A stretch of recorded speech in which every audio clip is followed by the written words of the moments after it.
O Grêmio conseguiu a vitória hoje. Gostaria que o senhor falasse sobre a importância dela dentro desse contexto matemático para o Grêmio conseguir essa classificação. O Renato falava sobre isso, até mesmo a preparação para o jogo, né, dentro da conversa com os atletas para antecipar o retorno à Série A. Olha, na verdade o Grêmio começou a vencer essa partida e era uma partida decisiva na partida passada. Foi montada uma estrutura para fazer a partida passada. Jogadores que não estavam jogando foram jogar, jogadores que estavam em recuperação foram jogar. Criou-se um ambiente para essa partida em caráter decisivo, e esse caráter decisivo foi montado, elaborado e emocionalmente preparado na rodada passada. Nós perdemos lá, repito, perdemos injustamente, mas foi elaborado desde aquele momento. Então a vitória de hoje, que era muito significativa, era muito importante, teve esse contexto de preparação e ao mesmo tempo que essa vitória de hoje tem um contexto de preparação também para o jogo com a Londrina, que é dificílimo porque eles estão ainda apostando na chegada. Mas a rodada foi também, vamos ver o jogo do Bahia, mas o Vasco ganhou. E ao ganhar o Vasco, ele foi para 52 pontos, portanto, também é um time que também tem gente atrás chegando, então ainda fica numa incerteza. O que é a certeza para nós? Que nós estamos absolutamente no controle da situação. E o controle da situação para nós significa praticamente não perder em Londrina, fazer pontos, é muito importante fazer pontos, depois tentar resolver aqui contra o Bahia no cruzamento dos demais resultados. Então nós não temos nenhuma certeza, só temos uma certeza que temos que fazer pontos. Eu acho que é isso que tá na cabeça de todo mundo, porque não dá para prever absolutamente nada de quando a nossa definição vai chegar. Presidente, o senhor entrega nesse ano a presidência com alguns jogadores que obviamente estão finalizando o contrato e são dúvidas até para o torcedor, né? Se tem condições de jogar a Série A, não só na qualidade, mas talvez até alguns jogadores estejam parando, como o próprio Diego Souza, que hoje talvez até tenha machucado, a gente não sabe nem se volta para esse ano ainda, tem a questão da hérnia dele para ele resolver, mas jogadores como, por exemplo, o próprio Diego Souza, Edilson, o próprio Biel, que é um jogador que pode ser contratado ou não, numa avaliação, né, do presidente, não só na questão como presidente, mas como futebol falando, teriam condições de jogar a Série A? Sim, acho que sim, depende, porque um time de futebol muitas vezes tu te surpreende com o resultado que tu pode obter no momento que o time fecha, no momento que o time dá liga, no momento que o time se entrosa, no momento que o time se coordena e passa a ter resultados. Essa história de que eu tenho dito e converso com muita frequência nas categorias de base, converso isso em várias situações. O time bom é aquele que tem pelo menos 7, 8 jogadores absolutamente comprometidos. Quem é que garante que 11 craques vai dar um time vencedor? Porque o futebol, muitas vezes, é uma questão de dedicação, é uma questão de esforço, é uma questão de profissionalismo, é uma questão, quer dizer, o craque, o dia que o craque for um competente profissional, que ele levar sua profissão a sério, o dia que o craque conseguir estabelecer para ele um padrão de comportamento profissional que é regrado, que é disciplinado, que treina, que se dedica e tem assim, talento para ser craque, esse vai enriquecer. Vai jogar em qualquer lugar do mundo. Agora, o jogador que, para dar certo, é o jogador que se esforça, é o jogador que efetivamente está pronto para competir. Então, basicamente, o time de futebol se monta por vários fatores. Então, às vezes pode pegar 10 jogadores médios, bons, e fazer um grande time. Aliás, aqui o Grêmio tem vários exemplos nesse sentido. Tem os times de 94, 95, 96, 97, tem os times desse próprio momento que nós recomeçamos lá em 2015, montamos um time que parecia, deu um time razoável, muito bom, o próprio time de 2007. Então, quer dizer, não se faz o conceito fechado de que só um time claro que com dinheiro, com acerto de diagnóstico, com bastante jogadores, com facilidade de ter jogadores mais competitivos e mais tranquilos, mais consolidados, é melhor, evidente, parece que facilita, mas também tem o trabalho de consolidação de um grupo que pode ser médio e fazer um time campeão. Eu não acredito que a receita seja por isso, que eu acho que aqui tem muitos jogadores que podem seguir adiante, muitos jogadores. Sinceramente, acho que o Grêmio tem uma base. Acho que nós precisamos, talvez, de uns 5, 6 jogadores de titularidade. Mas esse diagnóstico, todo mundo está vendo, todo mundo que está aqui dentro sabe, nós estamos preparando esse trabalho e a próxima direção, com certeza, terá essa avaliação dela própria também para fazer o que tem que fazer. Talvez muitos que estejam aqui vão continuar, outros podem sair, não importa. O que importa é que, nesse momento, estejam todos mobilizados para conseguir o objetivo que nós buscamos. Então, para mim, o que vale é isso, mas que o Grêmio tem uma base boa para começar a trabalhar e principalmente precisa contratar também para melhorar a sua qualificação? Precisa, as duas coisas, e precisa continuar formando. Então esse contexto todo está presente para nós. Presidente, até dentro desse processo que vai se encerrar com a gestão atual, com o Grêmio na primeira divisão, depende só da data, acho que isso aí é um consenso. O que pode ser feito, e é uma questão assim, o que pode na prática, ou até criar uma situação, para agilizar uma transição, mesmo talvez antes da eleição, se é que isso é possível, dependendo do número de candidatos, porque o Grêmio vai ter, possivelmente até, a confirmação de estar na primeira divisão, muito antes, até bastante tempo antes do final de todas as eleições que ele tem pela frente, eleição de presidente de conselho e de inscrição de chapas. O senhor chega a pensar em alguma coisa, olha, tão logo as coisas estejam definidas, que é a sua prioridade, é preciso, em nome do clube, criar uma situação de agilização, de transição, ainda que com candidatos e não ainda com o presidente eleito? É possível? Eu já anunciei isso.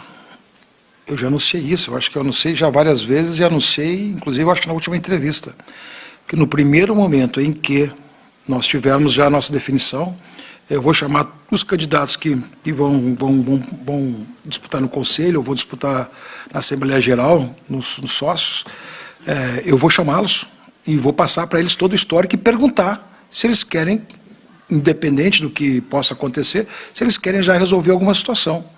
Sobre as óticas deles, evidentemente. Aquilo que for possível ao alcance de todos, que seja um consenso das duas ou três, sei lá, das representações políticas que tiverem, aquilo que for um consenso de todos, por que não tocar?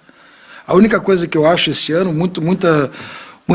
tem uma situação muito específica esse ano. Esse ano são 2 meses praticamente que tem para preparar. Claro que todo mundo está na frente. Tu vai ter que achar jogadores, tu vai ter que fazer pesquisa de mercado, tu vai ter que encontrar negócio, tu vai ter que encontrar uma série de situações. Mas este ano, como termina o campeonato para nós no dia 6 de novembro, nós teremos novembro, nós teremos dezembro e ainda teremos o início de janeiro, porque os campeonatos no calendário do ano que vem praticamente começam nos calendários anteriores. Então nós vamos começar o Campeonato Gaúcho praticamente lá pelo dia 20, não tem essa, mas por aí, mais ou menos.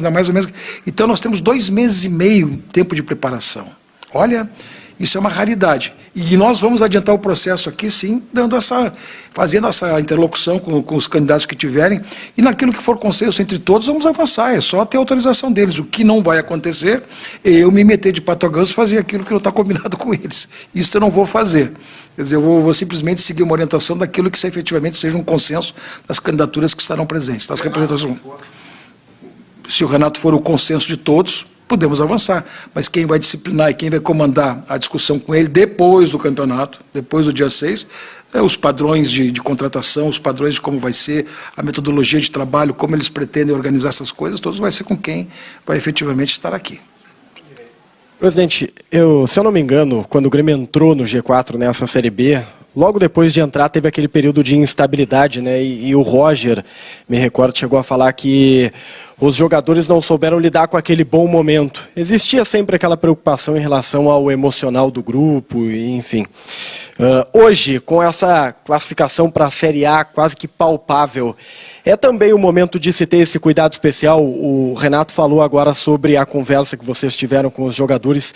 Essa é talvez a principal barreira que o Grêmio precisa ultrapassar para que não se torne uma euforia ou uma pressão essa confirmação matemática? Eu não vi euforia no vestiário, eu não vi isto.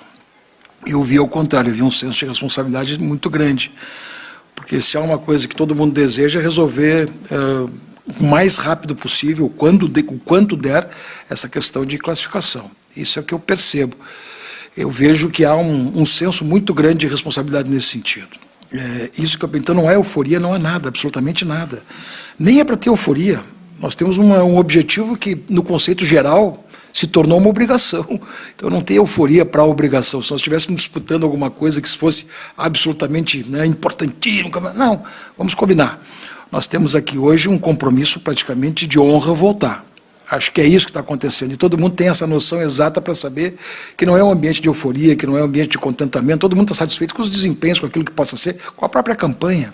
Mas veja bem, não há ambiente de euforia. E acho que todo mundo está com essa coisa muito nítida na frente, muito organizada. Por isso que eu não tenho medo de que descambe, que se relaxe, que faça isso. Eu acho que chegou o momento, efetivamente, da definição e está todo mundo concentrado.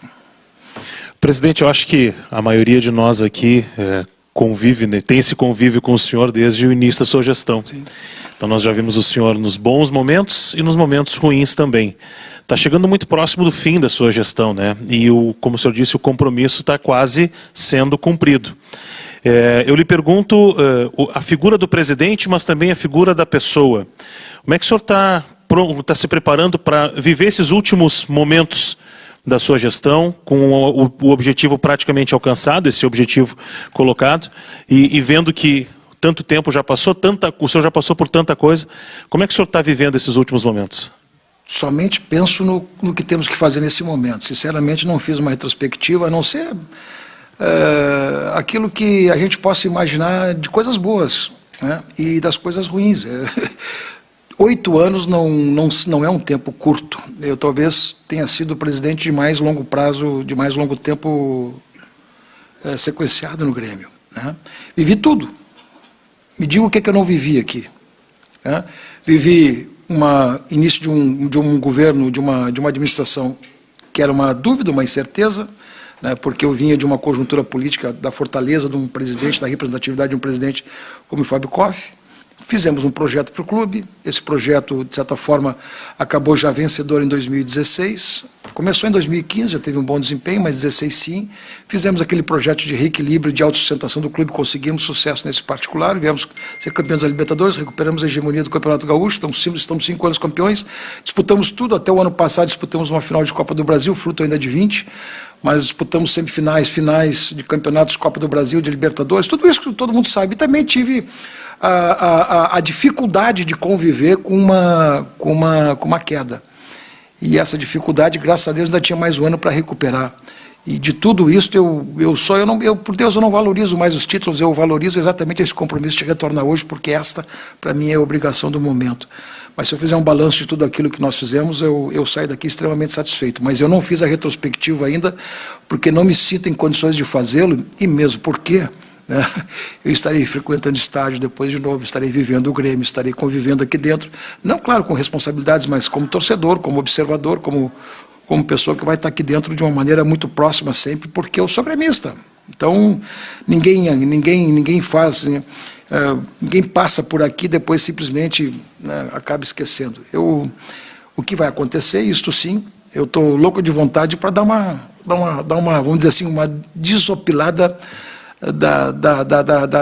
isso eu quero dizer assim, com maior sinceridade. Eu estou louco, não que eu não queira, mas eu estou louco de vontade de dar uma espécie de sumida de tanta aparição pública, de tanta justificação que a gente tem que dar. A gente fica muito exposto. Não é que não tenha responsabilidade sobre isso, tem muita responsabilidade sobre isso, mas são muitos anos na minha vida, não apenas como presidente do Grêmio, mas de toda uma sequência que tive, de responsabilidade de todas as ordens que tive, de muita exposição pública. E chega numa hora que a gente efetivamente se dá conta de que precisa dar uma baixada. Hoje eu penso muito mais nisso do que qualquer outra coisa. Romildo, também com essa questão que o Renato tem citado da logística em alguns jogos, tem como fazer alguma adaptação nessa reta final ao planejamento que já esteja feito para daqui a pouco garantir um pouco mais de tempo de recuperação aos jogadores ou reduzir esse deslocamento, esse tempo de deslocamento no caso? Tem como fazer algo nessa reta final que vocês ainda estão considerando por conta da proximidade de alcançar essa pontuação para o acesso? Não, nós temos ainda...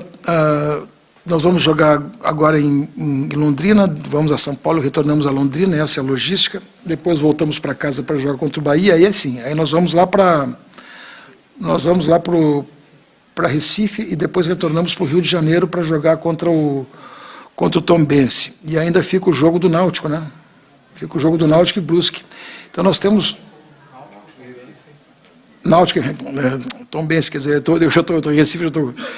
Mas fica essa logística bastante complexa de tu ficar um tempo fora, porque tu vai jogar 2 partidas fora, que é Recife, depois o Rio de Janeiro. Eu não tenho a definição ainda se nós vamos ficar o tempo inteiro lá ou não, mas é uma situação que a gente vai ter que examinar, então nós só vamos conseguir jogar depois de volta aqui contra o Brusque no dia 6. Não tenho que se queixar, olha, de vez em quando a gente se faz essa queixa porque a gente estava acostumado ano passado a jogar praticamente com voos fretados, né? Era uma barbada, quer dizer, com a pandemia e tudo mais, havia condições, havia, de certa forma, até um certo financiamento, mas as nossas dificuldades também são dos outros, né? As nossas dificuldades, nós saímos de Porto Alegre, vamos a São Paulo, ao Rio, capitais, mas tem time que sai do interior e vai para buscar um avião no outro. Então, sinceramente, às vezes a gente se queixa de barriga cheia. Mas como a gente também tem o aspecto de preservar muito a integridade física dos jogadores, todo mundo se preocupa com isso, porque a consequência disso, ela existe até de uma maneira bastante comprometedora. Tem jogadores e todo mundo sente uma logística pesada, né? Nós vamos sair domingo, nós vamos jogar sábado à tarde, mas vamos chegar aqui, vamos sair de São Paulo, nós vamos sair para São Paulo às 7 da manhã de Londrina, no domingo, né? Então, veja bem, aí volta, chega aqui, ainda vai para o treino, faz a dessopelação, depois no dia seguinte treina de novo, aí tem uma semana inteira para se preparar. Então, a logística está acompanhada exatamente de uma carga de treinos e de trabalhos que se influencia muito na recuperação orgânica dos jogadores. Então, eu não tenho queixa da logística, mas a gente tem que ter um cuidado todo especial, e quando se fala nisso é porque tem que preservar exatamente e preparar e organizar e coordenar um trabalho de recuperação permanente. Então, eu não me queixo da logística, mas sei que ela influencia bastante no sentido de recuperação dos jogadores. Obrigado, presidente.